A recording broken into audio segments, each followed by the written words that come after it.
Well,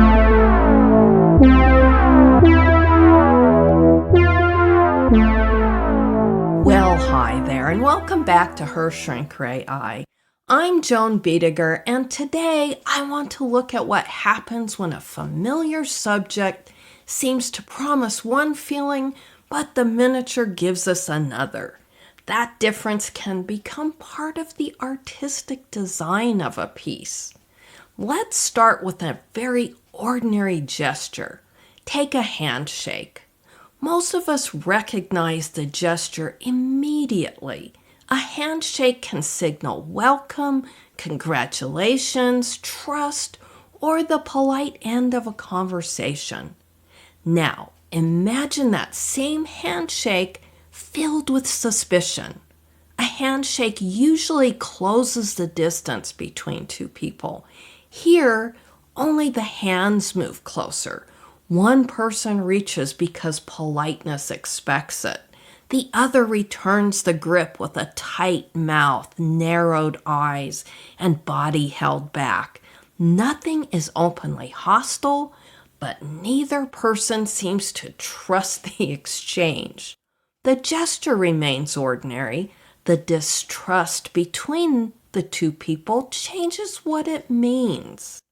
I'm calling that mismatch the wrong feeling.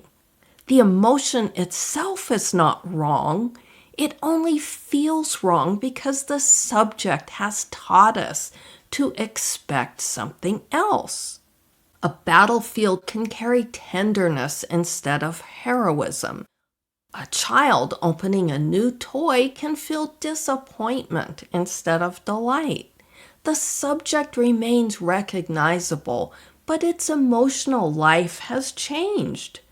That shift and how a miniature artist can create it deliberately is what I want to explore today. Every subject comes with a history of how we have learned to see it.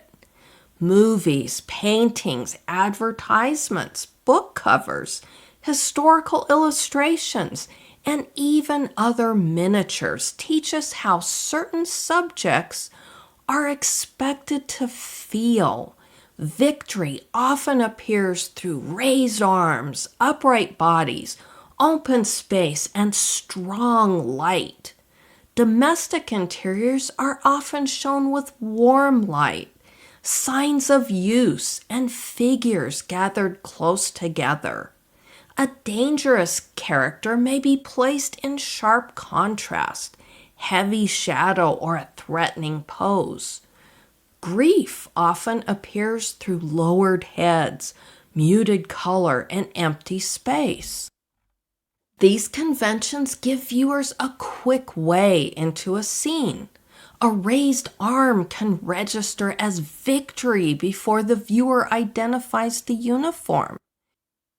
A warm kitchen can feel welcoming before the viewer studies the objects on the table or the relationship between the people in the room.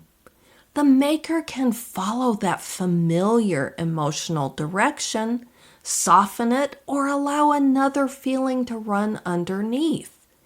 Actions carry emotional habits. Drinking water suggests thirst or relief. When you open a front door, it often suggests welcome or departure. Daily life has trained us to read those actions before an artist adds a title or backstory. That's why ordinary gestures can carry so much weight. Drinking usually promises relief, but a tightened mouth, a slight wrinkle of the nose, or eyes fixed cautiously on the glass can bring in fear or disgust without changing the action itself. The wrong feeling does not require an unusual subject. It begins with a subject the viewer already knows how to read.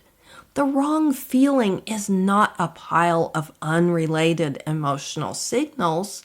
If the lighting suggests dread, the faces suggest comedy, the color suggests celebration, and every object demands equal attention, the viewer receives several competing messages without knowing which one should lead. The idea is more controlled. The subject keeps its familiar meaning, while the light, the composition, and the figures support a second emotion. The viewer can understand the scene clearly and still feel the pull between these two readings. That is a kind of tonal counterpoint. Music offers us a useful comparison. A cheerful melody played slowly can become melancholy. A lullaby heard in a frightening film scene can make the danger more disturbing. The effect depends on a steady second tone. Random changes in tempo, volume, and mood would weaken the tension. A miniature can hold two emotional readings at the same time. Someone locking a shop for the final time can feel relief rather than sadness. A birthday celebration can continue while the person at its center feels lonely. The second emotion needs to be clear enough to register without a paragraph of explanation. The viewer may not know the reason for the relief or loneliness. The cause can remain outside the scene. The figure's posture, the way the light falls, and the surrounding details should make the emotion recognizable. That clarity also separates this idea from ambiguity. A figure beside a broken object might be grieving, relieved, or guilty. The viewer has to sort through several possible emotions. With the wrong feeling, the emotion itself is recognizable. The surprise comes from finding tenderness, relief, embarrassment, or dread where we expected something else. Once the maker chooses a second emotion, that feeling has to become visible in the miniature. Light can change the atmosphere. Composition can change the relationship between the figures. And gestures and small details like color can show how the moment is being experienced. Light can influence how an action feels. A celebration under bright theatrical light may reinforce triumph. Place the same figures under flat gray daylight, and the celebration may feel tired, exposed, or nearly over. A reception room in warm light may feel welcoming. Put two figures under a weak overhead light while the rest of the room falls away, and the same encounter can feel formal and uncomfortable. Long, late-day shadows can suggest that an ordinary exchange has continued too long. Color can support the choice, but color should not carry the entire emotion. Blue does not guarantee sadness, and red does not guarantee danger. The effect comes from the relationship between the color, the light, the subject, and the surrounding details. Instead of looking for a color that means sadness or danger, ask what the light actually does. Does it isolate one figure, flatten the room, make the gathering feel exposed, or leave someone outside the shared light? Composition controls the relationships inside the scene. Two people may be close enough to touch, while the gap between their bodies keeps the exchange formal. A wall behind one figure can remove any sense of retreat. An open doorway behind the other figure can make departure feel possible. A row of identical chairs or several figures standing at equal intervals can make an ordinary exchange feel formal or ritualized. At a celebration table, close seating and shared attention can create a sense of belonging. Place the honored figure at the end of the table rather than the center. Leave an empty chair beside that person, or turn the other figure slightly away from the main figure. The event still reads as a celebration, but the composition gives it a current of loneliness or isolation. Objects can support the emotion without explaining the whole story. An untouched cup can make an offered welcome feel rejected.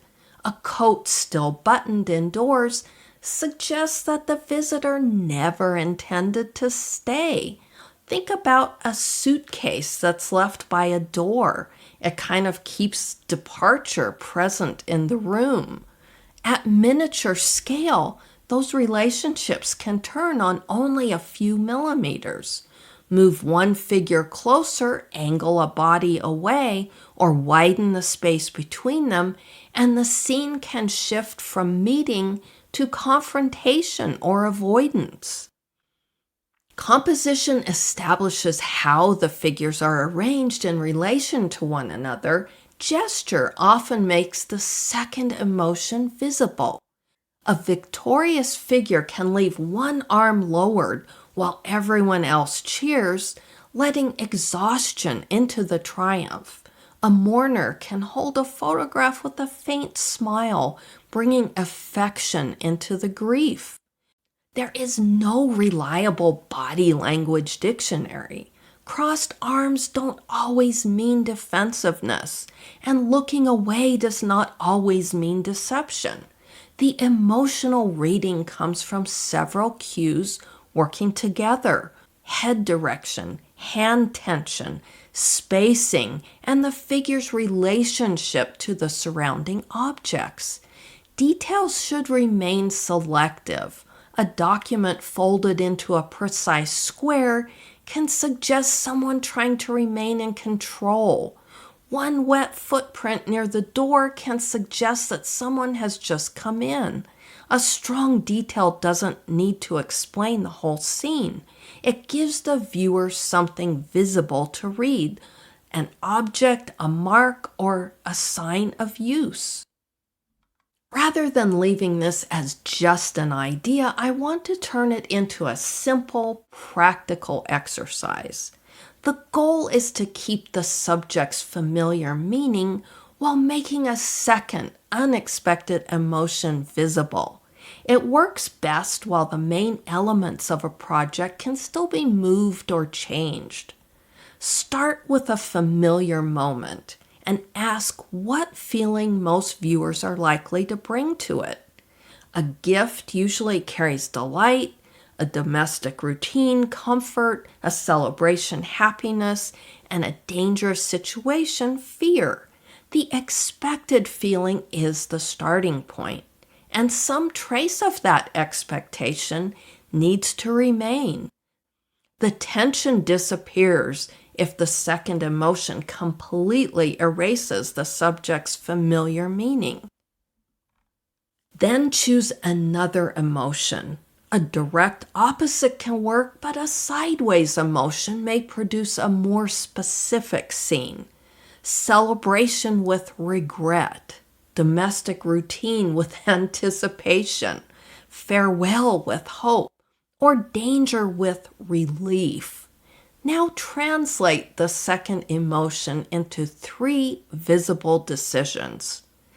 Make one choice involving light, one involving composition, and one involving gesture or detail.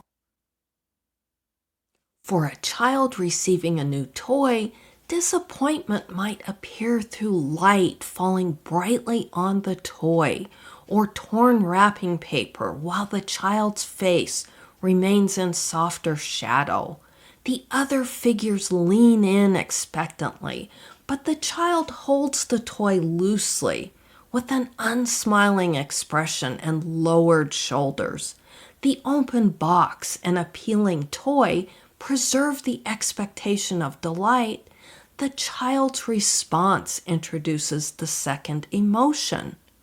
If the toy looks broken or obviously unsuitable, the disappointment becomes an ordinary reaction to the object.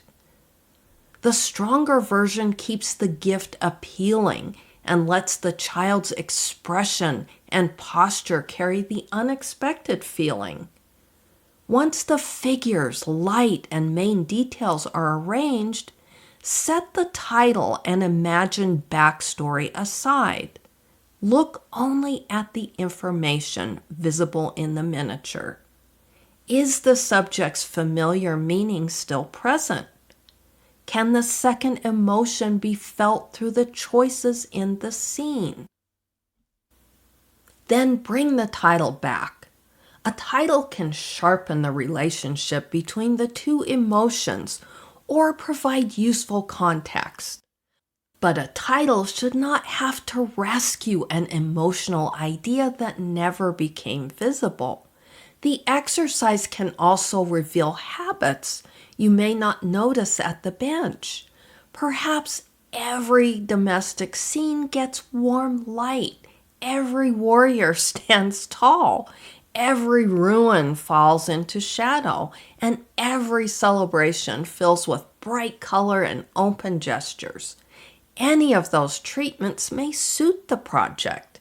The useful discovery is that the warm light, heroic pose, or open gesture was a choice, even when it happened almost automatically. Once the habit becomes visible, another direction becomes possible. Originality is often discussed as a search for unusual subjects. Find a stranger figure, build a rarer vehicle, choose a more dramatic moment, add another layer of story. Those approaches can work, but originality can also come from changing the emotional life of a familiar subject. Someone closes a door, clears a table, folds a coat, or waits for another person to arrive. A promotion usually treated as success can feel like a loss. Nothing about the subject has to be unusual. The unexpected emotion is what makes the moment specific and more original. Some subjects work best with the expected emotion. A reunion may be joyful, and a quiet room may remain peaceful. The purpose is not to reverse every feeling. The purpose is to notice the emotional expectation before the familiar treatment settles into place. That pause gives the maker one more question to ask. What else could this subject feel like? Think again about the handshake from the beginning. The room remains ordinary. The hands are still joined. One person holds the contact a moment longer than expected, while the other keeps the body back. Nothing dramatic has happened, but suspicion has changed the meaning of the gesture. The same gesture that usually suggests courtesy or trust now feels guarded and uneasy. Sometimes the most familiar subject becomes new again when it is allowed to feel something we did not expect. If this episode gave you a new way to look at familiar subjects, please follow the show or share it with someone who enjoys looking at miniatures a little differently. And I'll be right here with my lamp on, brush in hand, story waiting. Before I sign off today, I want to thank the Shepherd Payne Education Fund for supporting this podcast and for their continuing commitment to education in the miniature arts. Until next time, keep your hands steady, see clearly, not obediently, and keep your story your own. Thanks for listening.